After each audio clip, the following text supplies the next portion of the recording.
my glasses. Okay, we are live from our Renninger All Hazards Training Center for the environmental hangout tonight. So welcome everyone. I'm going to hand it over here to our lovely people who are going to talk about the program. We have a faculty professor here. We have 2 students. Before we get too far though, be sure to send your questions in on the Google page here, or you can tweet at Finley with the hashtag AskUF. That's hashtag ASKUF. So if you have questions, go ahead and tweet us and we can ask those live on air here. So I will hand it over to Dr. Murphy. Good evening, everyone. I'm Dr. Tim Murphy. I'm the Department Chair of the Environmental Safety and Occupational Health Program. We are sitting this evening in one of our 2 training facilities. This is our on-campus training facility. Behind me are the confined space equipment where we train not only students, but we train industrial practitioners in health and safety around confined spaces and all the hazards that are involved with those. A little bit about the program. It's an applied science program that takes basic science, our applied sciences that we develop in internship and combines it with our training programs.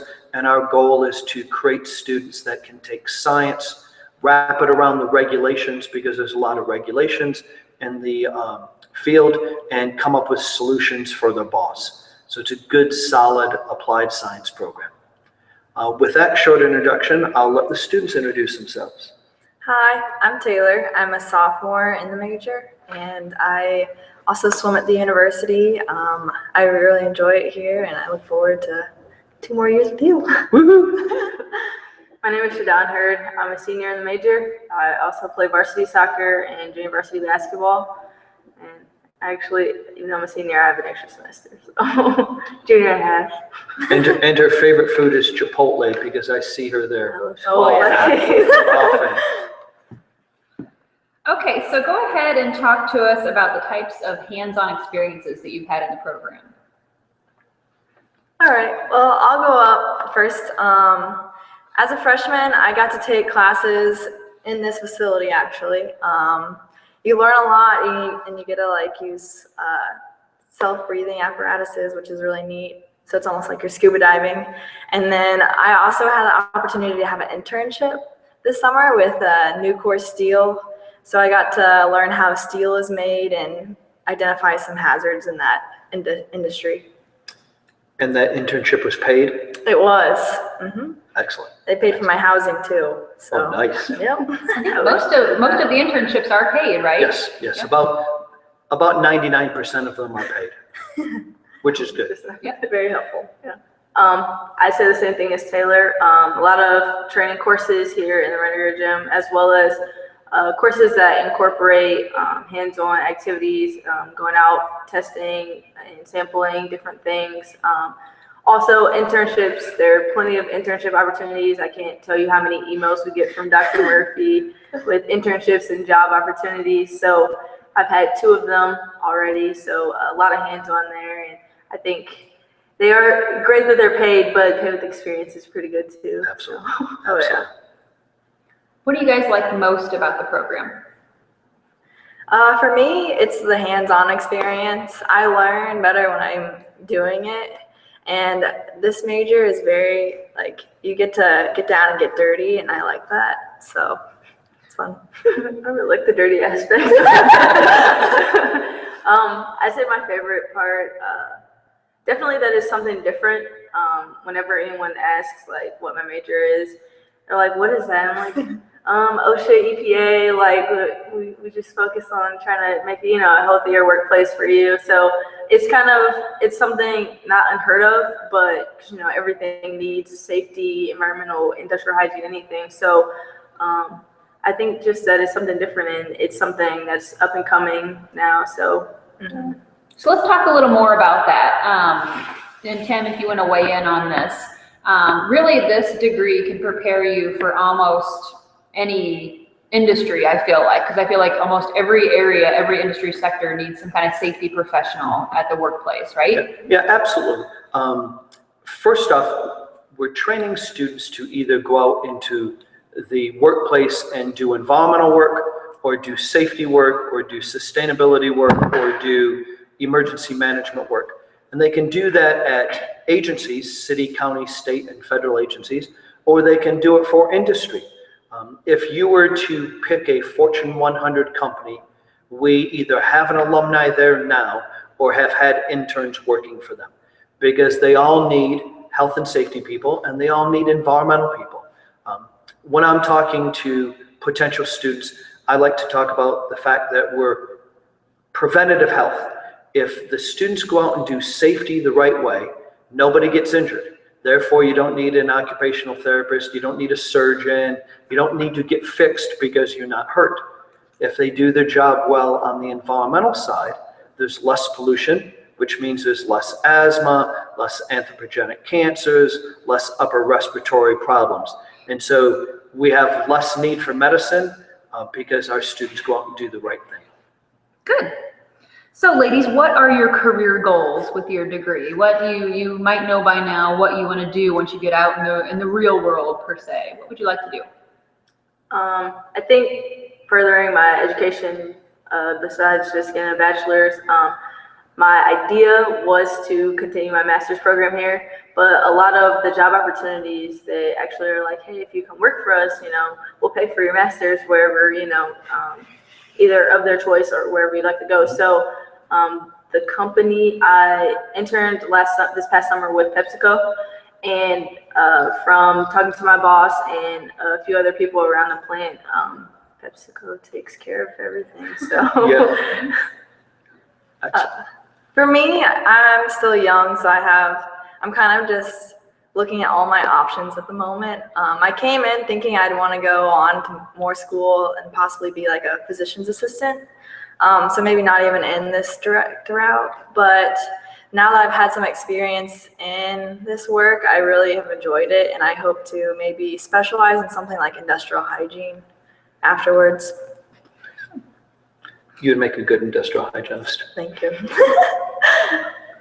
What kind of clubs and organizations are you guys involved in?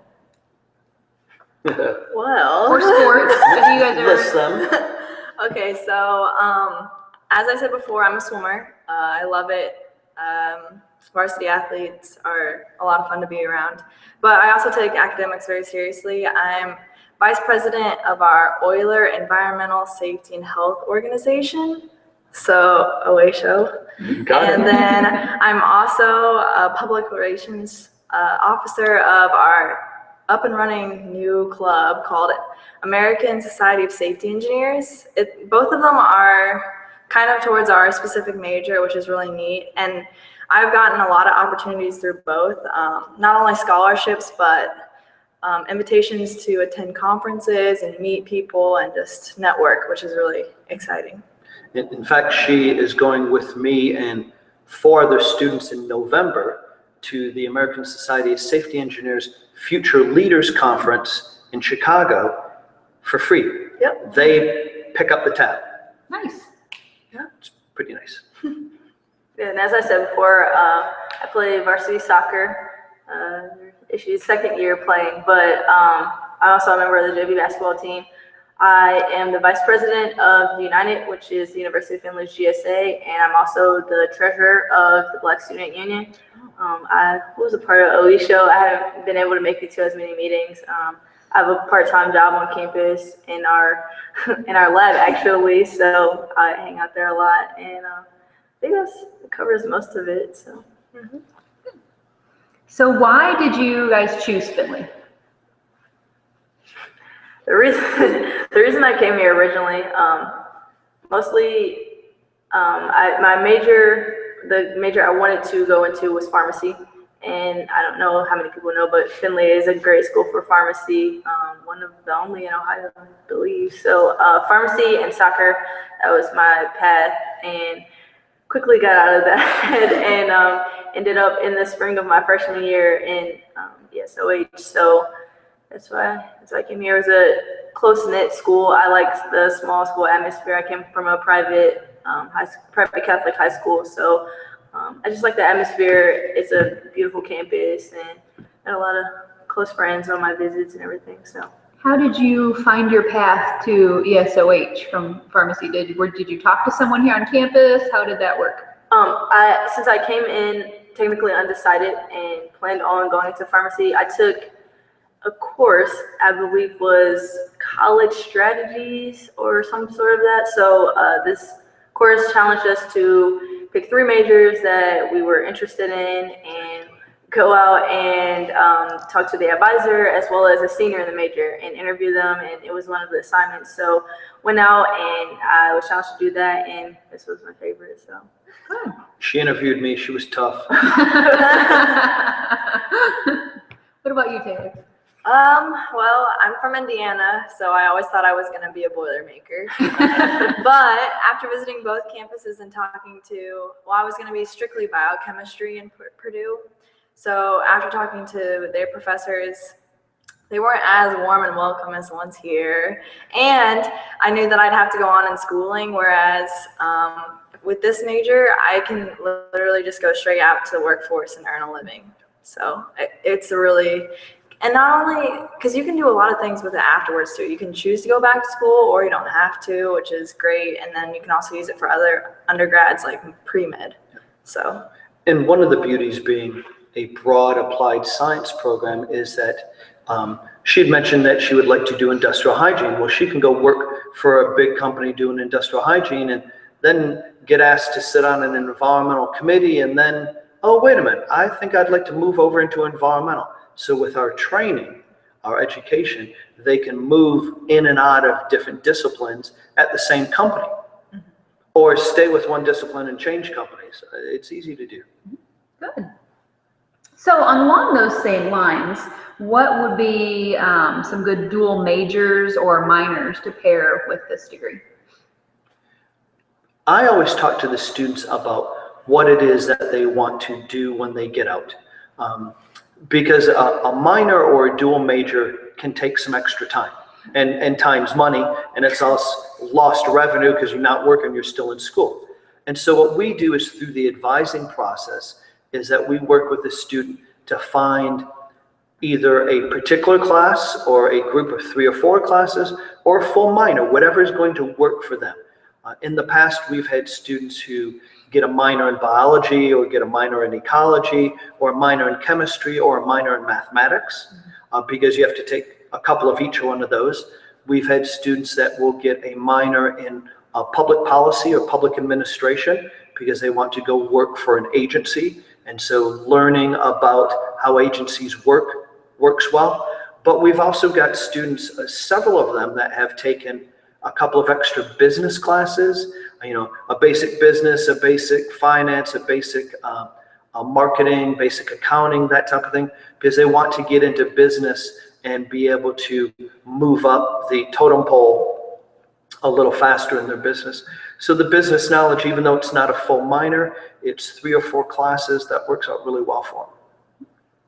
Yeah, and to add on that, I don't know if you remember, but we talked about, I'm thinking about minoring in Spanish because I like to travel. So it would broaden my horizons and make me more valuable for international companies. Absolutely. That's a good idea. And because we partner with so many large corporations, Owens Corning, Ford Automotive, Daimler Chrysler, PepsiCo, Frito-Lay, they're all worldwide corporations, BP, they're all worldwide corporations, so the students can get jobs with them and then go work in their other offices. Mm-hmm. Now, you mentioned earlier some scholarship opportunities. Can you talk more about that and maybe how this program might offer more scholarship opportunities than students might be aware of? Sure.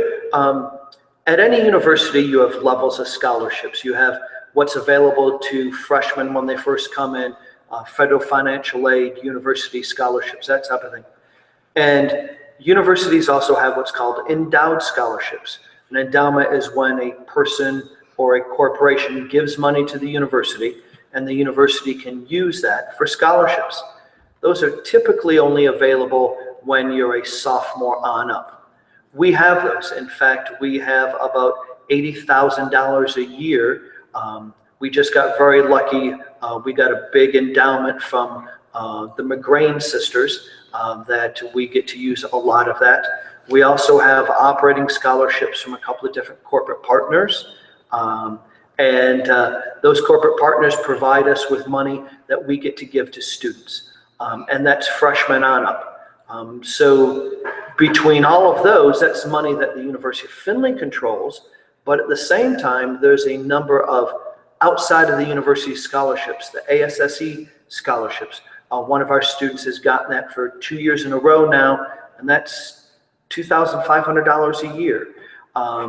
There are the UDOL scholarships that our students can also apply for. There's about 12 different scholarships outside of the campus that our students can apply for and compete against other students in the United States, but they're specifically for our types of programs. And then on top of that, we have the ability that our students can apply for what's called a junior co-step. That's a junior commissioned officer's position with the U.S. Public Health Service. You cannot apply for that if you don't come out of an EHAC accredited program. We're one of 34 in the United States. And so it's a small group of students that you're competing against for a very prestigious job with the U.S. Public Health Service. And it's another paid internship, and they put you, Alaska, they put you in Montana, Colorado, Atlanta, Georgia, Cincinnati, Ohio. There's all sorts of postings. So it sounds like this degree, you know, if students work really hard and do the internships and everything, it couldn't really just pay for itself. I think you had mentioned earlier there's a student here now who he's paid for in his school. There's a number of students good students who went after internships, got them because they were a good student, and so high-paying $30 an hour internships, went after scholarships, got letters of recommendation from their faculty members, got scholarships from outside of campus and inside of campus, and yes, they have very, very little debt because of that. It can be done. Let's see. Are there any, study abroad options? The University of Finley does have study abroad options that you can work with the study abroad program through Chris Sipple's office and apply for. He helps you find them and then helps you apply for those study abroad opportunities. There's also some internship abroad opportunities, not very many yet. We're still working on getting more of those so we can get more students overseas and get them paid at the same time. So we are going to sort of wrap up here a little bit. We're going to end with some words of advice from the three of you. So if you could give any advice to students watching this now, high school students, or maybe even some transfer students who are thinking about transferring from another college, what advice would you give them if they're considering Finley? What would you say to them to make them really, be excited about Finley or think, man, Finley's where I want to be? Go ahead, Dr. Murphy. Oh, you're going to have me go first. Let's see. I can spout some facts. 100% job placement within 6 months. Great reputation. Beautiful campus. I came here in '97 to do my master's degree with the whole idea of being here a year and then leaving. But it was so easy to fall in love with the campus, with the people that work here. I get great students. I work with great staff people. It's a 4,500 person strong family. That's what I like about it. To echo Dr. Murphy, I'd say don't be afraid to take that leap. Because for me, it was a very scary process going from high school to college. But I'm very thankful that I chose Finley because honestly, it's cool because I get to hang out with my professors, and then athletes are like their own family together, and then you make other friends too, which is really neat through the major, and you get to play with these fun toys. So my advice would be to just stay involved in anything. Definitely maintain and focus academics and sports and everything else, but get involved with the different organizations on campus, OESOH, ASSE, any of the other organizations on campus. It really helps you, like you said before, network and meet other people, branch out, and helps you enjoy better enjoy your like experience here at Finley. So The campus as a whole is very accepting, very family. You can be whoever you want here. You can get rid of the persona that you had in high school if you want and take on a new one. You can keep the one that you brought here, but you can be who you want to be. Well, I'm going to take the webcam around here and let everybody see what the rest of this facility has to offer. This is Renninger Hall, so we are going to go this way. Tell us what we're seeing, Dr. Murphy. This is the tent here. Okay. So this here is a portable decontamination tent. They became very popular after the anthrax attacks post 9/11, and the tent is inflated with one air cylinder from a firefighter's SCBA pack.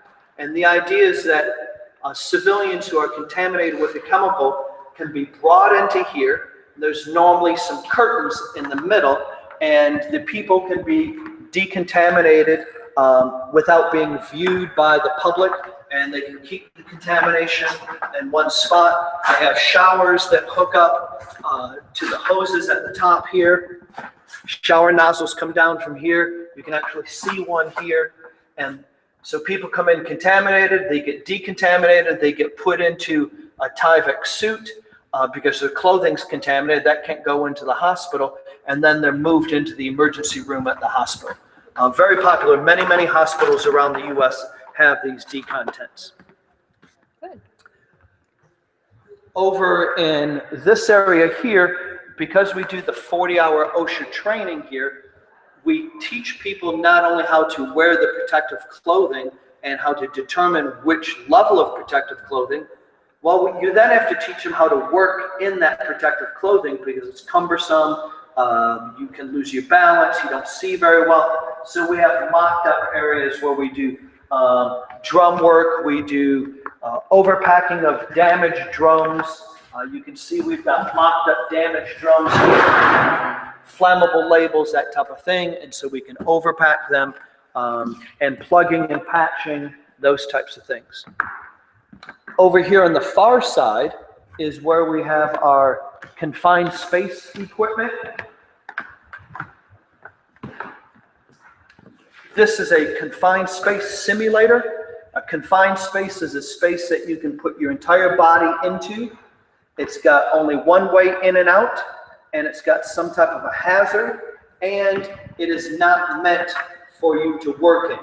So this system simulates underground storage tanks. It simulates utility vaults. It simulates grain silos. Any atmosphere or any area that you could be trapped in is what we're trying to simulate.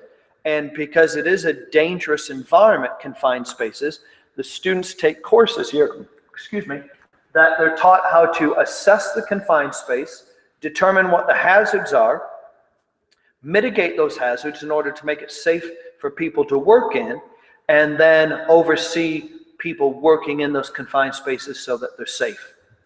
If you were to look up confined space accidents on the OSHA website, you would see that people die every year in confined spaces. And so one of our goals is to minimize the number of injuries and deaths in confined spaces around the United States by teaching our students how to manage those.